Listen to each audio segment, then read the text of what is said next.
finding ourselves at a place in the Torah this evening in the book Bamidbar, Numbers. And I'm interested in Numbers chapter 14, actually beginning in chapter 13, because this is a major turning point for the children of Israel, and it really went bad. And there's just one sentence in here that I really want to kind of zero in on, but I'll kind of narrow the focus, beginning at the end of chapter 13. Well, beginning in chapter 13, the children of Israel were beckoned to send spies into Canaan to do a reconnaissance mission, to assess the mountains, the valleys, the hills, the orchards, the fields, the cities, and get some sense. Canaan itself is about 180 miles from north to south and about 40 miles from east to west. It's not like the Lewis and Clark expedition heading all the way to the Pacific and back. They were supposed to go to be able to build maps, because if you're going to move an army into an area, you need to know where you're going and where the strongholds are. Plus, armies move on their bellies.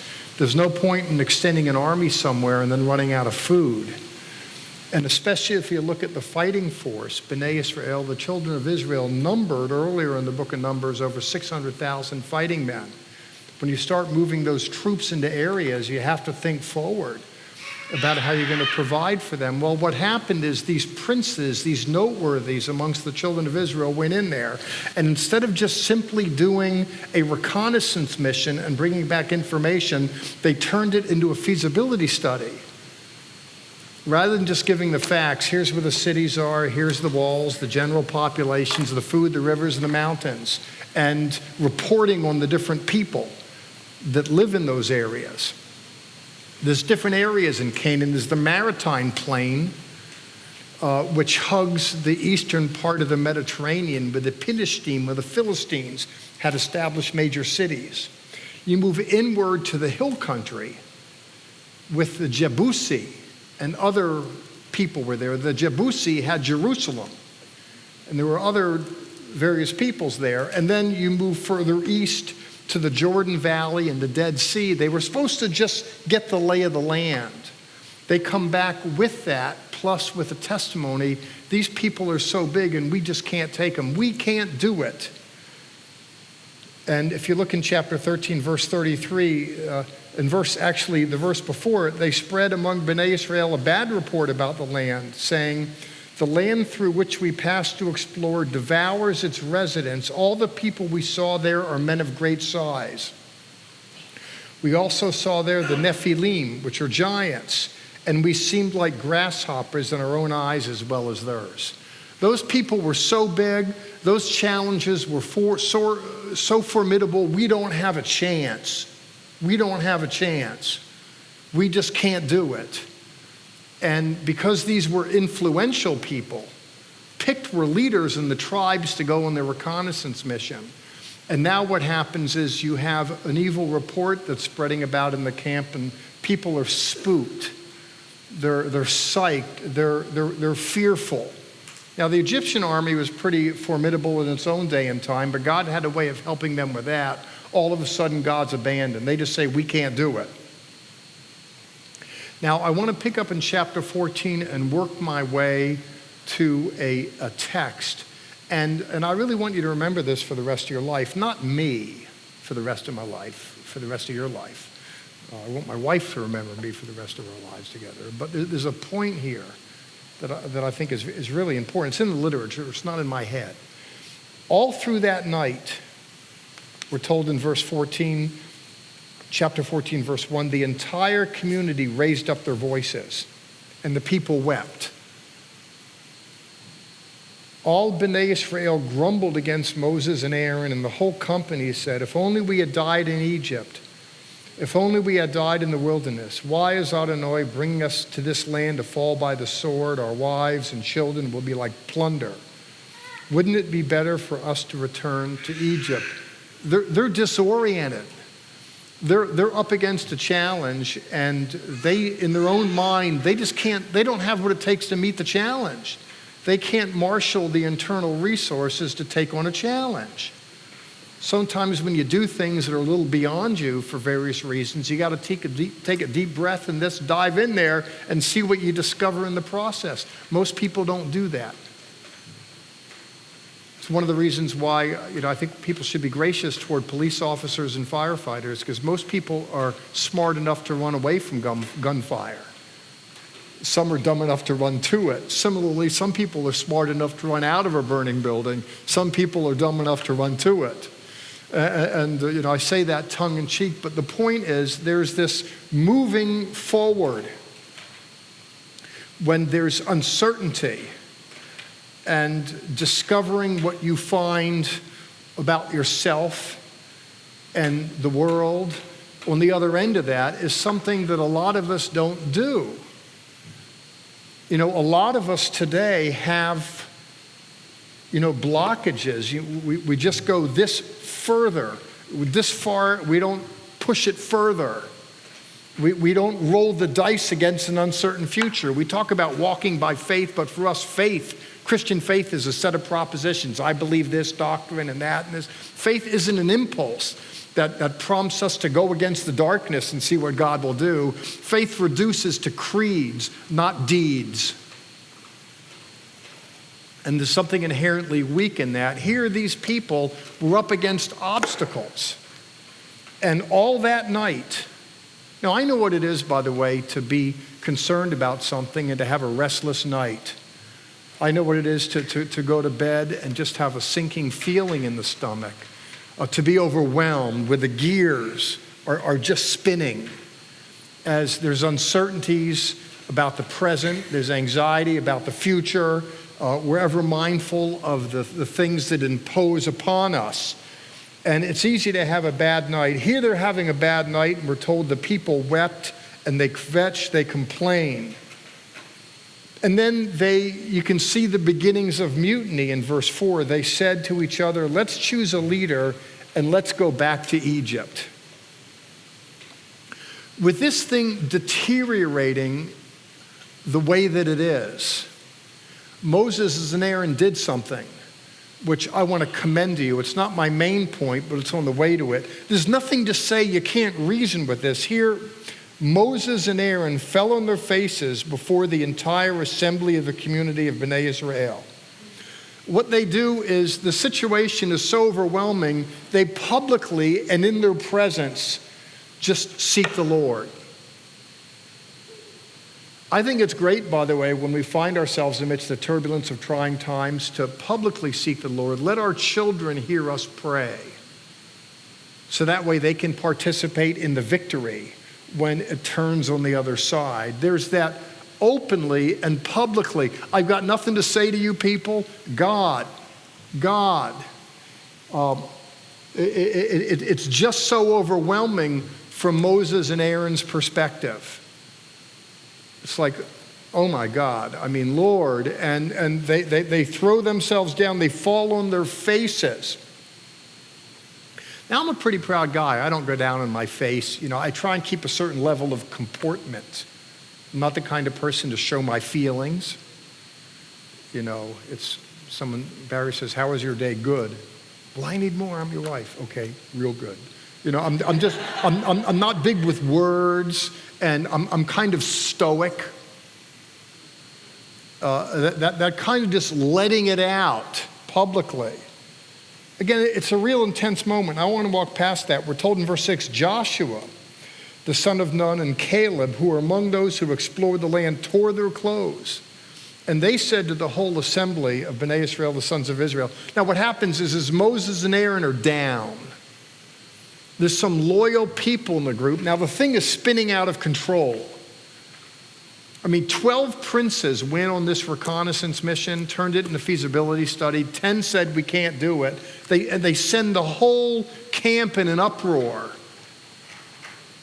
And that's what it takes sometimes. If you look at uproar in culture, it's just a few over there, it's left unchecked, and then it just inflames into something much bigger than it otherwise would be if it was kept in check.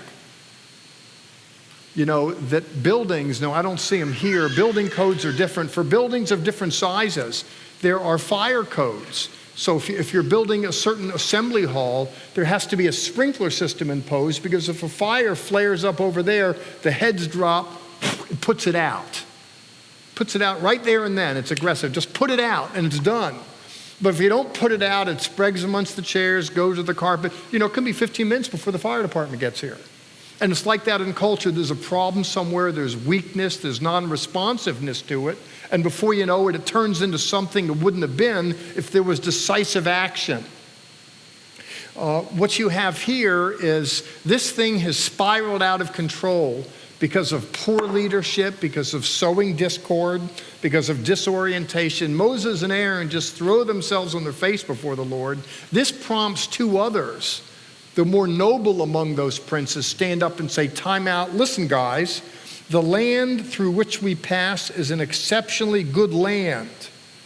If Adonai is pleased with us, he will lead us into that land and will give to us a land flowing with milk and honey. Now, if there's milk, it means there's cows. If there's cows, it means the pastures are verdant. It means there's a lot of greenery.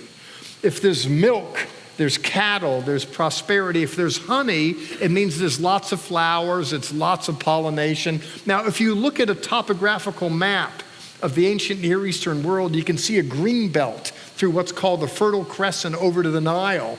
And it's very arid and dry. But if you come from a world that's known for its heat, and remember the word heat, because I want to get to that, it's known for its heat, sweltering heat, desert, wilderness. All of a sudden there's a land of milk and honey. This author is describing it with that as in effect being something that's tropical, something that's good for farmers. And remember, these are agrarians. The land which we've passed is a good land. If the Lord is pleased with us, he'll lead us into that land and give it to us. Listen, he'll help us find a way to it. A land flowing with milk and honey. Help us find a way to it. It doesn't always manifest right away. Doesn't always manifest right away. Someone told me that I know exactly what God's going to do with me in my future. He was talking about himself, and he says, here, I can map it out and show you on a piece of paper. I said, make sure you're writing a pencil, not a pen. Because you might have to do some erasing. Because life can throw you some curveballs. There's an old saying, blessed are the flexible, they will not be broken. But the point is God can lead us into it. Paul says, thanks be to God who always leads us in triumph. And he's not talking about riding a motorcycle. That, God has a way of bringing about good success. Only, and in verse 9, that's where I want to put this thing down. He says, only don't rebel against Adonai the Lord, and don't be afraid of the people of the land. That's not what I want to get to. He says, they will be food for us. The protection over them is gone. Adonai is with us. Do not fear them. I'm interested in looking at the notion that adversity and adversaries are food for us. It's food for us. Is this author saying the challenges are what define us and make us, that leaning into them? That forward movement into the darkness. It says in Proverbs chapter 31 about the idealized woman, she laughs at the time to come. There's a kind of confidence. She's not afraid. She laughs at the time to come. It's an interesting text. That staring at the future, for me, it's been a sickening kind of couple weeks. I think I need to listen to African American experience. I'm not wholly sensitive to it. I don't come from it. And I know there have been a lot of abuses in the past. I know that. I don't want to make light of a culture, of a population that's moved to America as slave stock. And then even after the emancipation, still, I don't know the experience. Now, I come from German Jewish extract. I know the Holocaust gig. I'm familiar with that. I feel that. And to be sure, there's things that I can learn, but to me, when I look at the world, and when you're a younger person, a younger man is trying to figure out how to pay his bills, take care of his family, do this and that. When you're a little older, it's not that you don't have bills to pay, but you're more reflective, you're more analytical, you're more prone to pontificate what's happening in the world around us. You have more energy for that. And to me, it's just been queasy and sickening. I've wondered if I should feel ashamed because I am a police officer, that I'm part of a racist group. To me, what I was hearing about what that segment of the population was all about didn't comport at all to my understanding of what that population was really all about. Because I just haven't experienced that in over 20 years with police. And just seeing things that are said over and again, it's just been rather odd, and it's easy to just get queasy and nervous. Now, I don't want to read too much of it into what I want to share. He says here, don't be afraid of the people in the land. There's the statement, they're going to be food for us. Do we grow? Does disorientation grow people? In Japanese, I learned it from someone that used to be here, Troy Pierce, whose wife was third generation missionary in Japan, who went to Japan, and he had shared, now he was learning Japanese, his wife Esther was fluent in Japanese, though she was Anglo, because she was raised there, that it's the same word in Japanese for crisis as it is for opportunity. I thought that was rather interesting. The same symbol, the same word. Could it be that trials, in effect, are opportunities with work clothes on? That's what I want to look at that. Can it be, is this author saying that instead of the challenges that are immediately in front of you being your dread, they're your bread? Can it really be that? He said, don't be afraid of them. They will be food for us. They will be bread for us, in effect. And then he pivots and says, the protection over them is gone. It's an interesting expression. The protection over them is gone. We're told here, don't be afraid. We're told here that the people were disconcerted. They were disoriented. They were particularly fearful. In chapter 13, verses 32 through 33, they were very disheartened. It said that their hearts would melt like wax. It's a poetic expression. Now, it's interesting, he says here, these people are your bread. He says the protection over them is gone, or really in the Hebrew word that's used, the shadow over them is gone. The shadow.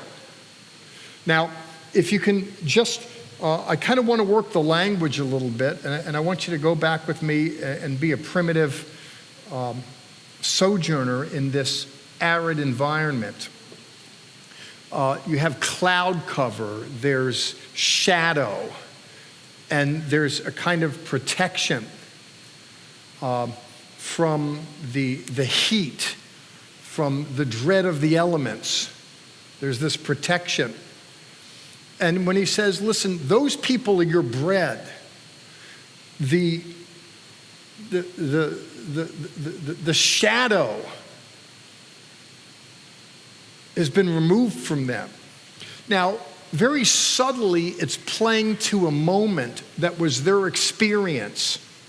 What do I mean by that? I want you to go with me to Numbers, chapter 1, where you're going to see something here that you're going to, in verse 26, herein in Deuteronomy, it's Greek deuteronomos, which means second law. He's recapping the previous stories, summarizing and expanding a little bit. In Hebrew, Deuteronomy is known as devarim, from debar, which is for words. He says in verse 26, you wouldn't go up, but rebelled against the command of Adonai your God. In your tents you grumbled and said, because Adonai hates us, he has brought us out from the land of Egypt to hand us over to the Amorites. See, there it is. You were wondering how to say it. The Amorites to destroy us. Where are we going? Our brothers have discouraged our hearts. The people are greater and taller than we are. Now, by the way, I was the project manager for the Tree of Life, but I don't favor the word where he says our brothers have discouraged our hearts with the bad report.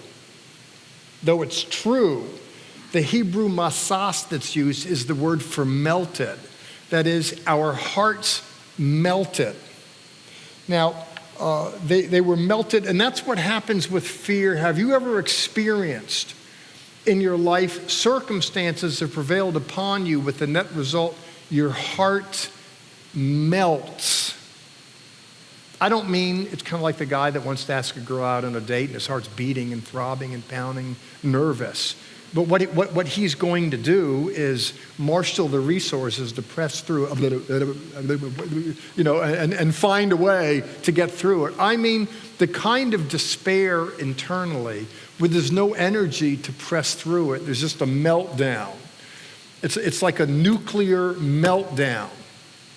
Now, when you consider for a moment the experience of the Hebrews, you read in the scripture that God gave them bread, that God gave the Hebrews manna. And it says in the Torah that in the morning they would go out and pick the manna. That was their bread. That was their food. But at midday, when the sun came out, what happens is the cloud cover would disband from the morning. The afternoon heat dissipates it, and it bakes it, and it dries it up. In other words, God gave them bread to provide for them. They were able to go out and get it. But then when the protection was taken away from the bread, it dried up. You with me on that? This was their experience day after day after day. Now, against that backdrop, trying to hear this word the way they'd hear it rather than the way we'd hear it. Now, most people don't take pains to listen to the scripture, never mind endeavor to come to terms with it contextually. But if you think of this for a moment, when the word to these Hebrews, that he says, these people, this circumstance, this trial, these are your bread. And what happens is the sun, the protection, the cloud cover is taken away from them. They're just going to dry up like the manna. I think it's an interesting point, and I just want to push forward how it might apply. Again, I want to ask the question rhetorically, do the challenges that confront us, the unique challenges, and some of which I know because some are bold enough to conversate with me and say, listen, Seif, I just wonder if we can talk about X, Y, or Z. So I have some idea what things are all about to people that are gracious and think that I might have something to contribute towards some betterment. But even with all that, I realize that most of the life that we live and most of the way that we think, it's really off other people's radar. It's our private world. And there's nothing in me that wants to impose myself into that world uninvited. But whatever the world is, we do find ourselves at places where there's challenges, and the notion that these challenges can be our bread. That is to say that as we confront them, as we go to them and through them, that this is the stuff that makes us. I want to commend that to you. It's all in the forward movement. The forward movement. And that's what feeds us and grows us. I want you to go to Hebrews chapter 12. Being a Messianic Jew, I'm not just content to look at the Torah reading for the day. I'm interested in, seeing if there's a way to push it forward in a new covenant context. And it's really not hard to do. But I want to give you an analogy as I then have my finishing reflections. as we kind of waddle a little bit through Hebrews chapter 12, about looking forward, about moving on past challenges and believing in God and seeing where that goes. One could question the propriety of using a shark as an analogy of something good, particularly in a culture where we tend to be fearful of them. But if you'll just permit me to illustrate the way sharks move through the water. Do you ever notice how they move like snakes? The way they move, the way they do that. And I'm sure that brings some scary recollection as they slither through the water like that. And I'm sure you know that sharks have their gills on the side. Now, sharks don't breathe air like we do. They take in water and they take it in through the gills. So as they're moving through the water, as they slither through the water's getting into the gills, into the system, where they're designed to extract the oxygen from it and use it and to discard the rest. You with me on that? It's the equivalent of their breathing. If they don't move through the water, they can drown because they get their energy by movement. Do you understand? If there's no movement, we're not pushing water into the system. And similarly with people, if there isn't movement, what happens is our system isn't oxygenated. There's this movement in boxing. You're taking a pummeling in a corner. Move, for God's sake. Don't just stand there and take it.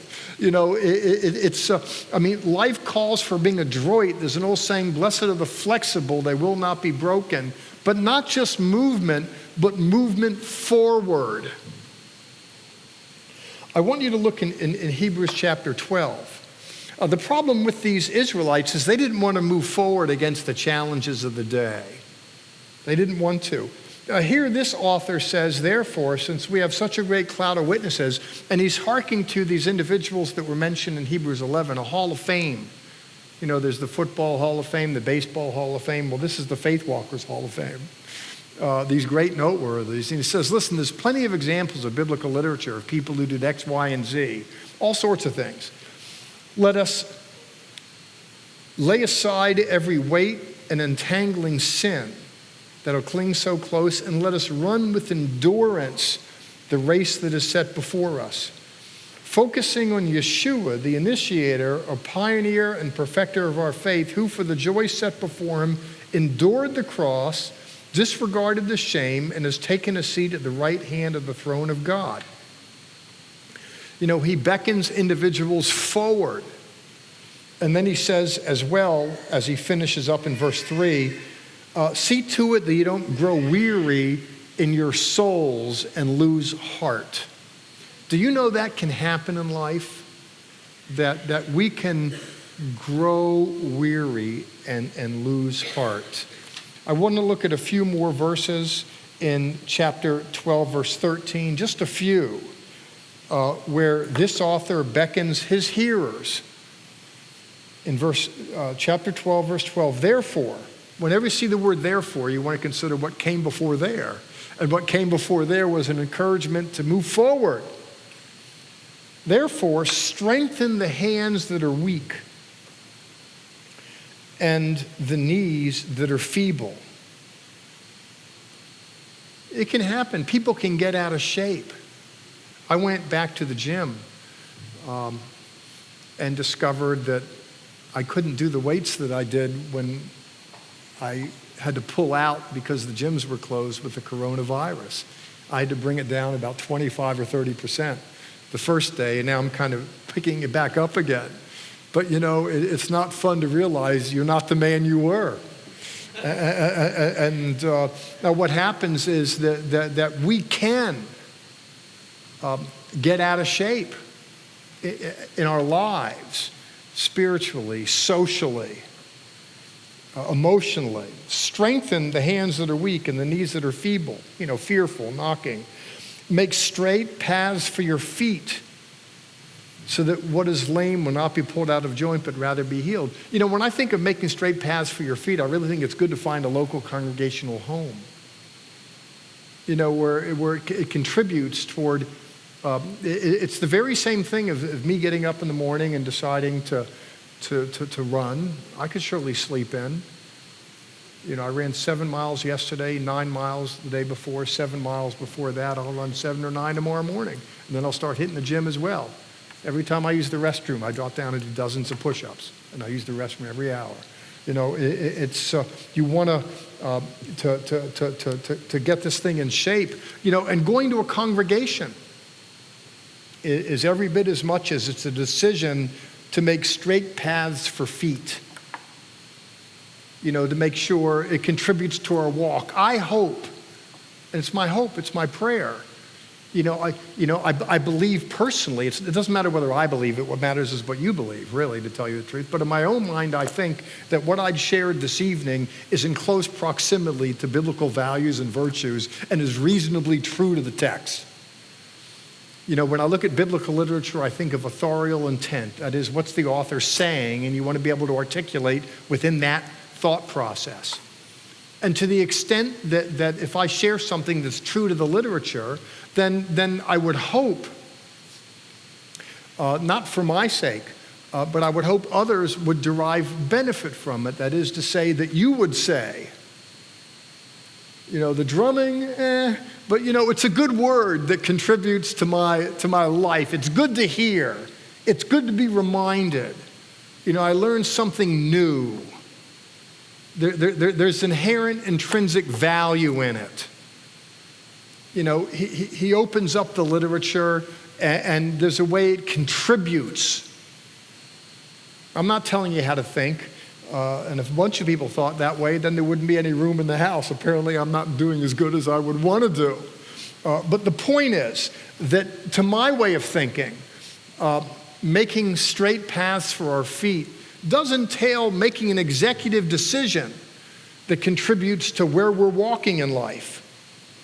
If you look in verse 14, another thing he says to do is to pursue peace with everyone. There's a good piece of instruction moving forward. Are you estranged from someone? A mother, a father, a sister, a brother? Are you kind of out of sorts with someone at work? Within webs of relationships. So what does he mean, pursue peace with everyone? It doesn't mean that there's going to be peace with everyone, but it means that you yourself are deciding to pursue it. What someone else does in response to your pursuits is up to them. But there's lots of problems in this world. I want to be part of the cure.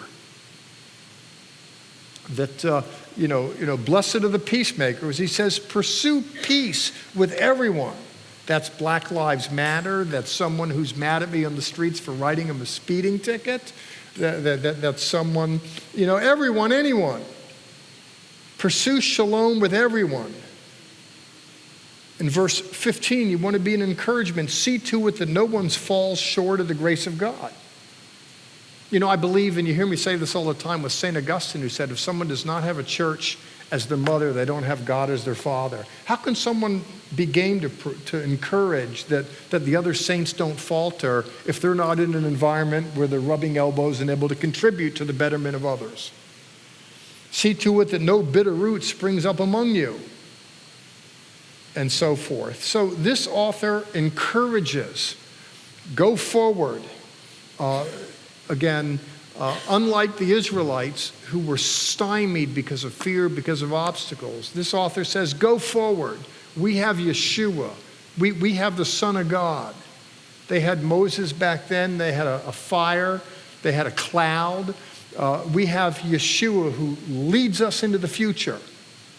And even if this exhortation, if it's hard for you to believe it, think of this. When this author wrote 2,000 years ago, the Jesus people were a despised group in a subculture that was held in contempt. That is, Jewish people were not popular in the Roman Empire. And the Jesus people who were Jewish weren't popular in the Jewish community. But think of this.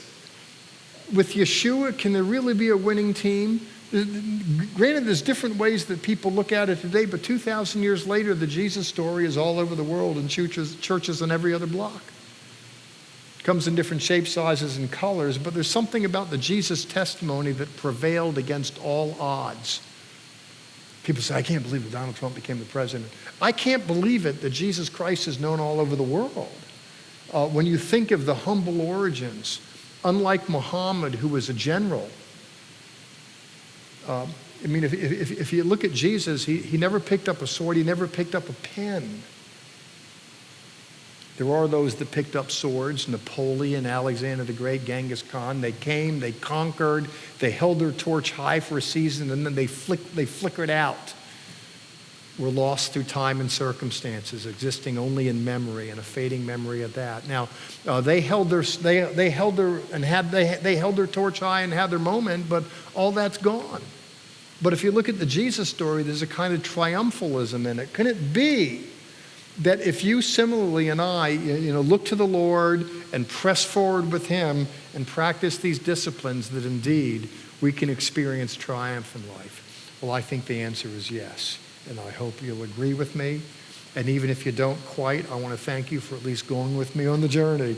Even if you were phasing in and out, if you were bored, maybe you heard part of it, and I hope you considered it valuable. May the Lord bless the ministry of the word. Father, come before you and bless your name, and we thank you for this time together and for these good people that afforded me the opportunity to share. Lord, I do pray, please, that you will bless and strengthen them and me and Barry, all of us, to move forward in life, Lord, to not be like the Israelites who quaked in fear.